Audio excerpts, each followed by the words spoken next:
I would first of all say thank you very much, because those unicorns rarely exist, and then we'd say no thank you. We just think focusing on London, really understanding that, building those deep and wide relationships, whether it be with the residents on the estate transformation, the GLA, the local planning authorities, the local councillors, the consultant team. Because for us to make a scheme viable, you've got to bring all those parties together. And it takes a lot of time. And we've a very complicated algorithm for that. And it's called bake a big pie and give away big slices. But we've loaded more and more regulation on without the ability, on behalf of the government or the body responsible, actually deliver what they say they're going to do. So that's a disaster. Our confidence is crying out for stability. There's too much change. Change brings uncertainty, lack of investment, fewer developers, fewer contractors, stability. We've enough regulation. Hello, I'm Toby Fox from 1.5 Million New Homes, the Local Government Challenge, sponsored by Redloft and Mount Anvil. So each month we're visiting a different council to find out what works and what needs to change to get more homes built, with the objective of getting to that 1.5 million homes target. This month we've come to the London Borough of Brent. Hello, who are you and who do you work for? Hi Toby, Killian Hurley. I'm the chairman of Mount Anvil, and I was co-founder of the business back in September 1991. You probably weren't even born then, Toby. That's very kind of you to say. So Mount Anvil, developer of a mixed use and residential in London. Yeah. Mainly estate regeneration. Estate regen that's specialist. Estate transformation, that's our focus. What are your reflections on the challenges that councils face? Yeah, I think the Brent one is interesting. We always like the phrase at Mount Anvil, don't tell me what you will do, but show me what you have done. Okay. And in fairness to Brent, track record of housing delivery exceeding their targets is what I heard earlier on. Very clear target over the next 10 years, 22,000 homes. And I think that clarity of leadership from the leader of the council, strong officers, and they're prepared to be pragmatic. And I think in the current climate, Toby, pragmatism is just king. Like, I came over from Cork in 1988, and in that near 40 years, this is the most interesting time, if I can put it that way, that I've seen in those, 37 years. And it's a unique time. And look, it brings a lot of opportunity as well, which is why we're excited at Mount Anvil. And is that leadership, is that something that you look for specifically in a place before you make the decision to invest? What other ingredients are you looking for? Yeah, I think for us, we've been accused of being lacking ambition because we're really just central London focused, probably 8 central London boroughs. Mm-hmm. Getting to really understand those because it's complex. And if we look, the broader London picture over the last probably even 5 years, Lend-Lease have gone, Crest Nicholson have gone, Countryside taken over by Vistry. There's just far fewer players because it's complex and it's difficult. And so at Mount Anvil, we've a simple one word, focus on central London and try to be really good at that. And I think that's part of the answer to the challenge that London faces and the country faces in terms of increasing housing supply. So if I were to offer you a scheme in a Manchester or a Birmingham or a Leeds that was gilt-edged, that had approval, that was viable, that said green light in every way, would you be tempted to take it on? I would first of all say thank you very much, because those unicorns rarely exist, and then we'd say no thank you. We just think focusing on London, really understanding that, building those deep and wide relationships, whether it be with the residents on the estate transformation, the GLA, the local planning authorities, the local councillors, the consultant team. Because for us to make a scheme viable, you've got to bring all those parties together. And it takes a lot of time. Do you not get people in the organisation though? Because you attract a lot of talent because of your successful record and the exciting schemes you put together. Do you not end up with people in the organisation who say, you lack ambition and we should be doing this and we should grow and we should expand? Yeah. Is that not an issue? It's everybody's entitled to their opinions, but it's not a democracy. And we are very focused on London. And we would never say never, but I'm saying never today.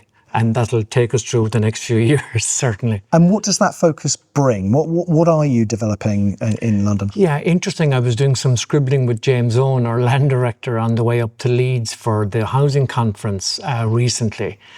And we were able to tag 8 schemes that we've started on in the last probably 4 or 5 years, all impacted by building regulations, build cost inflation, really tough sales market. So 8 schemes, 7 boroughs, 4,490 homes, 1,596 are affordable. Okay. You're doing the math, Toby, that's nearly 40% affordable. And there's a clear pathway on all those schemes to make them viable. Okay. Which we think is, mightn't be unique, but there's not many developers able to do that. And I think the reason that we've been part of that is collaboration. Okay. And we touched on it earlier on. The need for collaboration is at its greatest now. The market is most challenging.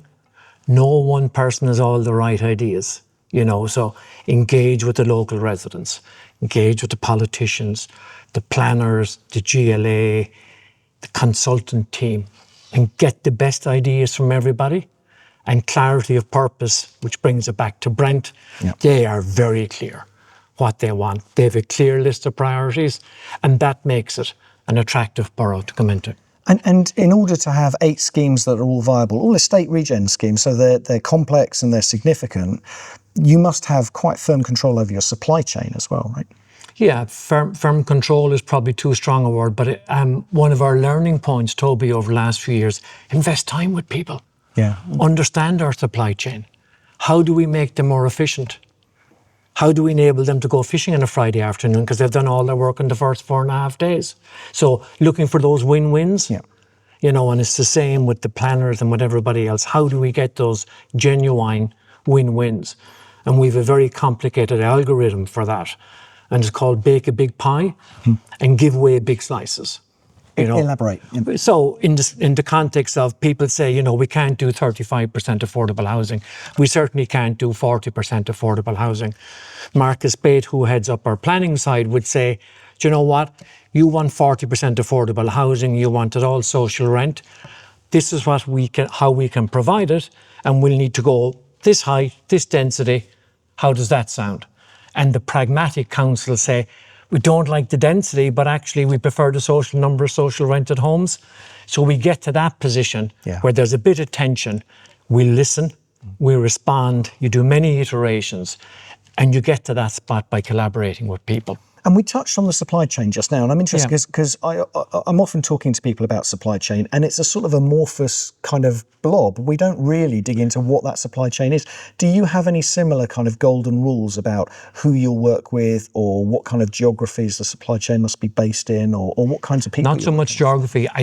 Again, Toby, we would go back to show us what you have done. Okay. So what's your track record? We do many repeat partnerships, small p, with our supply chain because they're tried and tested. It's not about lowest price. The beauty and the attraction and part of the challenge of estate transformation is our partners, whether it's a local authority or a housing association, are going to own those homes for the next 50, 100 years. We've got to get it right first time. And we love working with people that say, actually, it's not about the lowest price here. It's about, what's the life cycle of this? So don't skimp money, invest it wisely. Lifts, mechanical and electrical, they're the thing that really pee residents off. And we put a huge effort into getting better at that. And that's engaging with the supply chain. That's really interesting, bringing it back down to the pragmatic. And I've heard this from councils that are delivering directly as well, that it always comes down to the lifts. What do you use every day? So you go into a lift every day. The door handle in your hallway or in your bedroom, If that falls off on day one, that's pretty crappy, isn't it? Yeah. So it needs to be good quality. Your hot water, heating a bit less so. But And you talked a bit about longevity of those sorts of partnerships. I'm coming back to working on developments, on estate regen developments. These tend to be over decades. Absolutely. These are long 5, projects. 10, 15 years. Yeah. So how do you maintain a partnership over that sort of time with the local authority, with your supply chain partners through the ups and downs that you go through politically, economically, and in terms of the people involved in the companies? Yeah, there's a very small word, and it's got 5 letters. Yeah, trust. How do you build that trust? Because if you don't have trust, you're never going to get to the best answers. So for us, there's a fellow called Stephen Covey Jr. He's an American with a name like that. And he's written a book called The Speed of Trust. And he talks about trust being 2 critical components. Character, what kind of person are you? You tell the truth. Do you do what you say you'll do? And then competence. And as we say in Mount Anvil, can you effing execute? That's the key bit. If you get those 2, Toby, you can build trust. And that takes you, it's like any relationship, that takes you through that 5, 10, 15-year period. And put your hand up when you make a mistake. Don't expose your partner to surprises. And we've learned this over recent years. When there's a problem, we share it early. We don't wait until we have a solution. So go early, get the best of your partner's brains, come up with a solution together. So the final question, Killian, can we build 1.5 million new homes, and can we build them during this Parliament? We can certainly build 1.5 million homes. It will take longer than this Parliament. But the aspiration is good. And I think if we increase the level of collaboration, get greater clarity from local authorities, political leadership, top down, to say, we're in a housing crisis. That's the big crisis of our time. Very hard to solve 5 different issues. That clarity, we're in a housing crisis. How can we deliver more social rented homes? Absolutely key, Toby. And one thing to change, the most important thing to change, the first thing you'd like to see changed to get towards that target?